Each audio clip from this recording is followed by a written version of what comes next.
Est-ce que tu comprends que les gens aujourd'hui se disent non mais attends, entre la parole et les actes, il y a un gap énorme. Est-ce que tu comprends cette réticence finalement liée au bullshit managérial? Bien évidemment.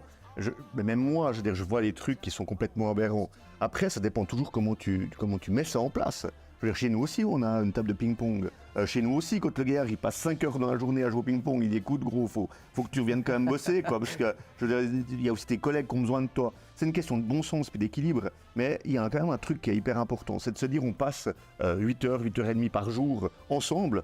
Et je me dis, mais si on peut avoir des conditions qui sont vachement plus cool, puis c'est quand même tellement chouette de pouvoir faire 2-3 ping-pong dans la journée où tu échanges sur des trucs complètement informels, puis indirectement, tu te marres, puis en plus de ça, c'est pas que tu n'es pas en train de travailler, parce que tu es en train d'échanger sur des sujets, et au final, je veux dire, qu'est-ce qu'on en a à cirer si le gars, il a passé 1 heure à jouer au ping-pong, si il est épanoui.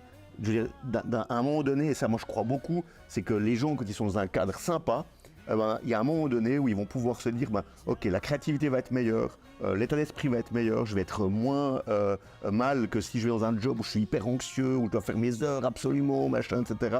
Et puis je serai plus aussi dans le partage. Mais ça veut surtout pas dire ah ouais, parce que j'ai une machine à laver au bureau et puis que j'ai 2 tables de ping-pong, un restaurant, machin de ça, qu'on veut me garder au bureau et puis qu'on veut que je bosse 12 heures par jour. Non, c'est pas du tout ce côté-là. En tout cas chez nous, ça l'est pas. Et puis quand on voit que quelqu'un se comporte comme ça, on a des warnings, on a des gens qui vont voir, qui disent attends, qu'est-ce qui se passe? Est-ce que c'est une période courte où tu as besoin de donner un petit coup de boupe, après tu vas pouvoir te calmer un peu? Qu'est-ce qu'on peut faire pour t'aider? Donc il faut aussi être bienveillant et ça c'est important. Une boîte qui est séduite par exemple par ton discours, qu'est-ce qu'elle doit faire demain matin à 8h pour se rapprocher de ce modèle holacratique? Quel est le premier pas à faire?